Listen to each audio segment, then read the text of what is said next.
opioid bills this Congress? It's because people want to go home this November and campaign and say they're doing something about the opioid crisis. They got a bill passed in Congress with their name at the top. Very few, if any of those bills have passed the Senate. Those are messaging bills, and that's just the tip of the iceberg.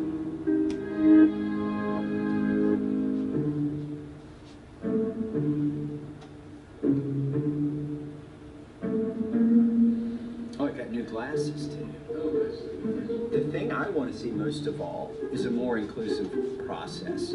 Regardless of what the outcome might be, I would like to see bills that are written by the committees that are supposed to be responsible for the bills instead of bills that are written behind closed doors that skip the committee process and come straight to the floor. I'd like to see an amendment process for bills when they get to the floor where all 435 members of Congress can offer amendments as long as they're germane to the legislation, and they get a vote. They see the light of day, a debate. We haven't been doing that. Like, Congress hasn't been voting on consequential things. We've been naming a lot of post offices, but we haven't been voting on a lot of amendments. Under John Boehner, I have to admit, I got at least half a dozen, maybe 10 votes on the floor. Under Paul Ryan, I've gotten 1 vote.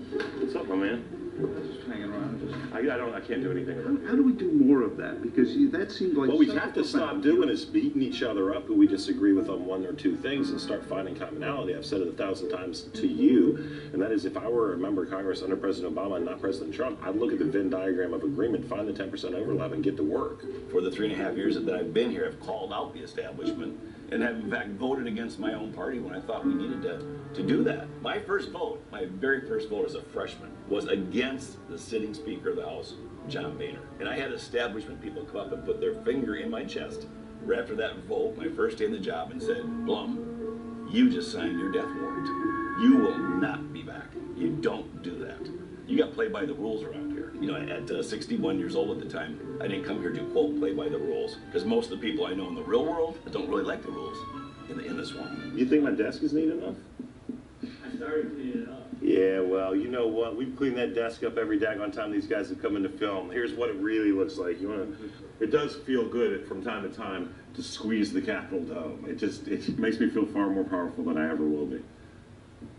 I worked on all 3 efforts to get rid of John Boehner, and I sit here and tell you today he was better than Paul Ryan. That's a hard thing for me to say, but Paul Ryan has shut down the process here like no other speaker in recent history. I gotta show you something.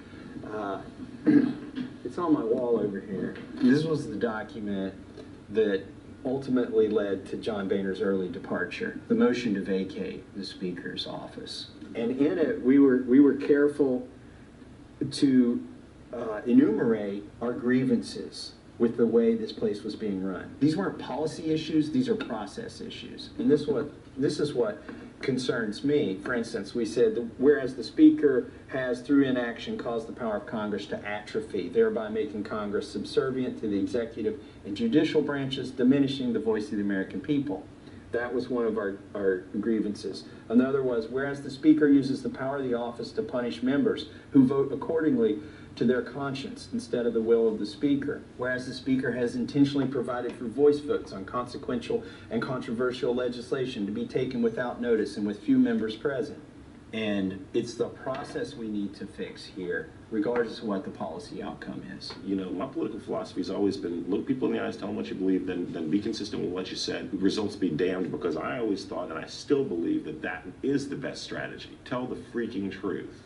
We're told that you got to close this process down to protect us from those evil Democrats who would offer amendments that would really muck up our bill. They would force us to take votes on issues, even if their legislation didn't prevail. Those votes would be politically damaging to us to take. So the Speaker has protected us.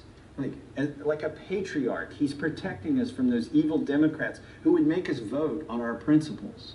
The problem is, what they're really doing is they're protecting certain members of the Republican Party from other members of the Republican Party who want to put issues on the floor, who want to take votes to expose the true positions of people in Congress. And so that's what all this shutting the process down has been about.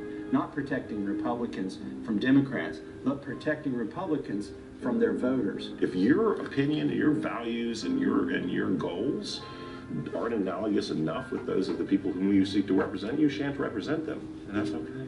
I actually came here and did what I said I would do.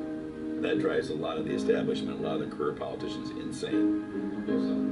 Well, yes, sadly, on both sides of the aisle. But I have never licked my finger and stuck it in the political winds to see which way they're blowing to determine what I'm going to believe in that day. I know what I believe in. I've told the voters what I believe in, and when I've got here, I've followed through. I don't have a problem with Democrats fighting for what they believe in. That's all right too. But let's be principled. Let's have that debate. Let's have that discussion. At the end of the day, I think the best bills take some of our good ideas and some of the other side's good ideas and put them together. And I think any of the big bills out there, whether it's health care or it's anything to do with Social Security or Medicare, the big bills should be bipartisan. The Affordable Care Act, there wasn't a single Republican that signed on to that bill. And the Tax Cuts and Job Act bill, there wasn't a single Democrat that voted for it. We have got to get together here. Neither party has got a corner on fantastic ideas.